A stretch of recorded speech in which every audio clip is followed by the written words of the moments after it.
A nossa aula é do livro Renovando Atitudes, na página 81, Extensão da Alma. E o Hamed, através do Francisco do Espírito Santo Neto, ele começa o capítulo com o capítulo 17, item 11. Ele começa assim: amai, pois, vossa alma, mas cuidai também do corpo, instrumento da alma. Desconhecer as necessidades que são indicadas pela própria natureza é desconhecer a lei de Deus. Não castigueis pelas faltas que o vosso livre-arbítrio fê-lo cometer, e das quais ele é tão irresponsável como o é o cavalo mal dirigido pelos acidentes que causa. E nós começamos aqui com essa frase: corpo e alma, unidos a serviço da evolução, eis o que determina a natureza. Hamed nos ensina que os nossos pensamentos determinam a nossa vida e, consequentemente, são eles que modelam o nosso corpo. Portanto, somos nós, fisicamente, o produto do nosso eu espiritual. Palavras de Hamed. Vamos lá, Paulo, o apóstolo dos gentios, ele escreveu uma carta para a igreja de Corinto e ele nos revela acerca da imortalidade da alma e nos mostra que o corpo é uma veste do espírito que ele chama de corpo terrestre. E qual não é a nossa surpresa numa revelação ainda mais delicada que Paulo faz? Ele fala sobre o corpo celeste, que nós chamamos, né, de perispírito, e outros chamam de corpo astral, corpo fluídico. Esta veste o espírito que se encontra desencarnado. Vamos lá? Onde que está isso? Na primeira carta de Corinto, do Paulo a Coríntios, 15, versículo 40. Capítulo 15, versículo 40. Abre aspas.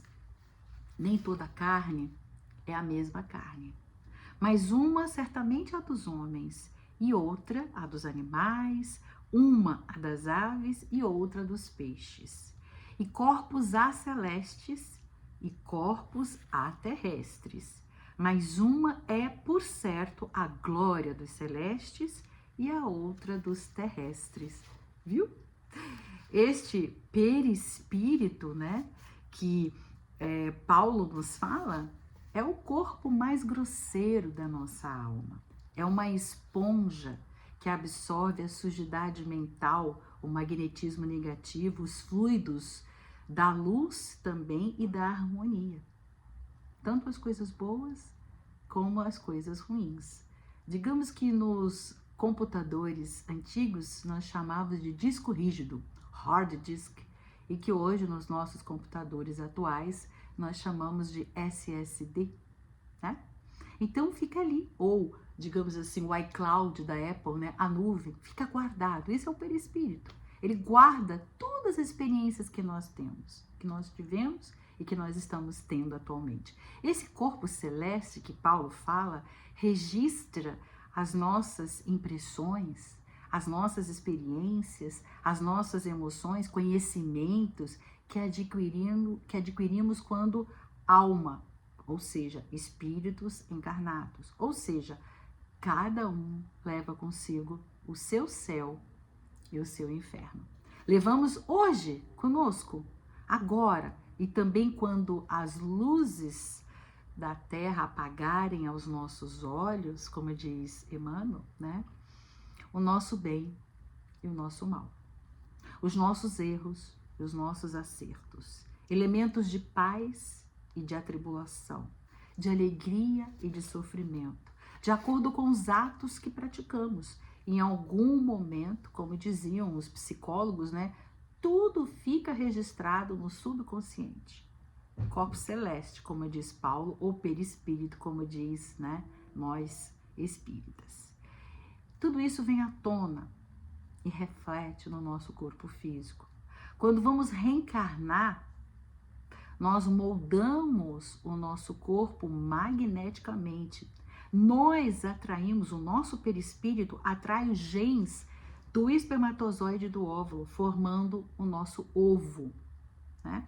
Nós transpomos marcas do nosso perispírito para esse novo corpo que está se formando. E aí Hamed diz nesse capítulo, abre aspas, nosso físico não é apenas um veículo usável, mas também a parte mais densa da alma. Através dele é que podemos identificar angústias e aflições. E diz Hamed que são bússolas a nos indicar que ou quando nós devemos mudar a nossa maneira de agir e pensar, para que possamos percorrer caminhos mais adequados do que nós vivemos até o momento. A psicossomática, né, é um campo que liga a medicina à psicologia. Ela diz que os nossos sentimentos adoecem muito antes dos nossos sintomas físicos aparecerem. Olha que interessante. Que traduz o inconsciente, desvendando. A psicossomática faz isso. Ela traduz esse inconsciente desvendando as doenças através das nossas atitudes, da nossa maneira de sentir, de pensar, a forma como nós encaramos tudo que nos chega às nossas mãos. Ela vai mostrar.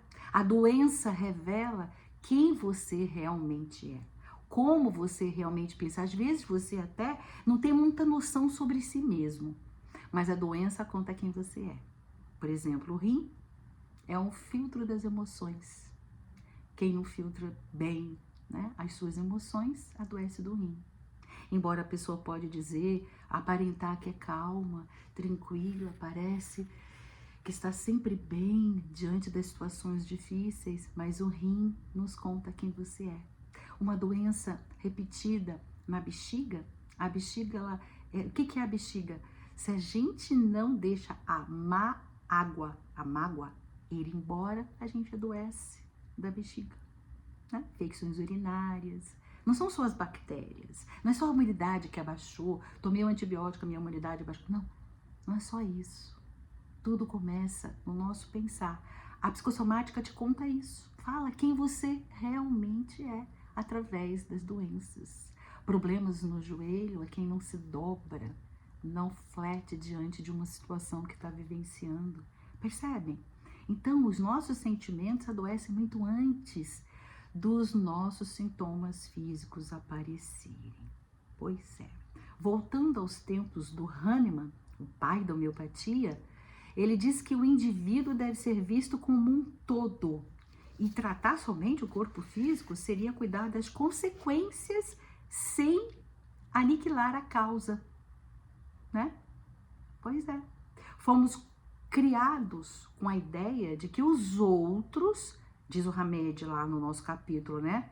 Ele chama até de anjos rebeldes, é que nos induz a pecar. São os obsessores, né? Os espíritos que estão a caminho da luz. É ele que está aqui. Não. Tirando-nos, diz Hamed, a responsabilidade das próprias ações.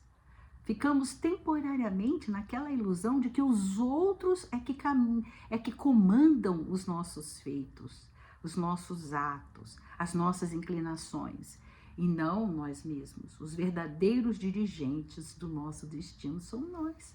Toda vez que a gente colocar a responsabilidade do que nos acontece nas mãos dos outros, nada podemos fazer, não é?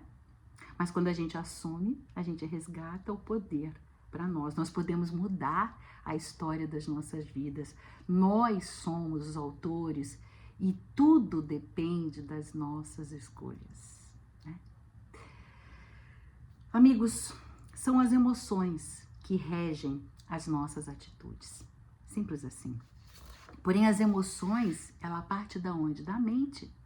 E a mente comanda o cérebro. E esse cérebro envia impulsos elétricos que ativam as glândulas. E estas glândulas produzem substâncias bioquímicas que vão alterar as células, o grupo de células tecido, o grupo de tecido órgão, o grupo de órgão aparelho, né? E aí a gente adoece. Tanto a doença como a saúde, ela inicia de dentro para fora, diz o Hahnemann. né? Mas um grande médico, o maior deles, conhecido como o médico das almas, Jesus, ele nos avisou desse processo. Vá e não peques mais. O que Jesus queria dizer isso? Essa frase, dita inúmeras vezes, nos adverte que era o pecado que nos levou à condição de enfermo e que, se não houver a mudança no proceder, tudo voltaria a estaca zero. O amor cobre uma multidão de pecados, né? Jesus, o médico, em todas as dimensões, nos mostrou que a cura se dá pelas fibras mais sensíveis da nossa personalidade. Emmanuel que fala assim, né? Hamed, no último parágrafo, diz assim: a lei divina não nos pede sofrimento para que começamos a evoluir então.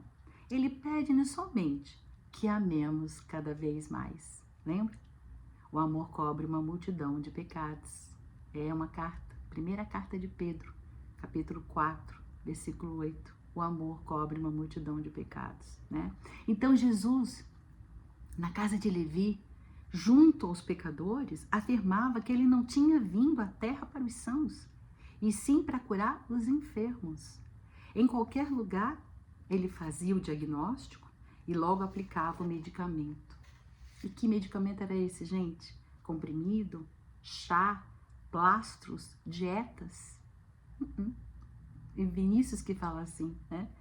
No livro Em Torno do Mestre. Ele simplesmente estendia a mão em direção aos doentes e a palavra saía do laboratório do coração.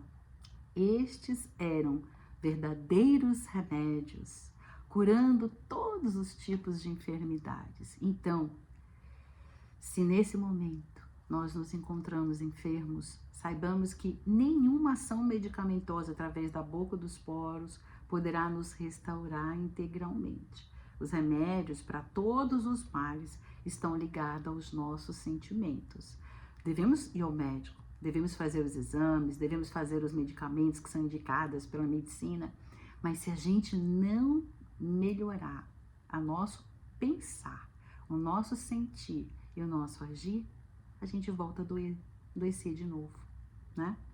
O Evangelho, ele é a água da vida que nos faz conhecer a verdade de nós mesmos, desvendando escolhas que são unicamente nossas. Então, comparemos o nosso corpo como um cavalo.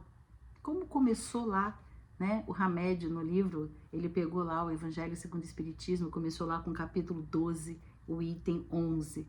Vamos comparar como um cavalo mal guiado que torna o seu condutor responsável pelos acidentes que causa. Concluindo, não vamos castigar o nosso corpo pelas faltas que o nosso livre-arbítrio o induz. Fumo, bebidas alcoólicas, excesso à mesa, excesso de trabalho, mas a gente não pode esquecer que não só essas coisas que a gente precisa rever, mas o equilíbrio do pensar e do sentir também pode ser ajustado.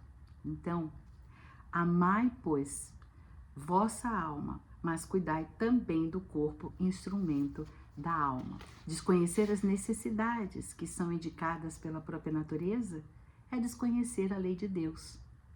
Do Evangelho segundo o Espiritismo, capítulo 17, capítulo 17, item 11. Então, feito o nosso estudo, nossa reflexão. Abraços fraternos.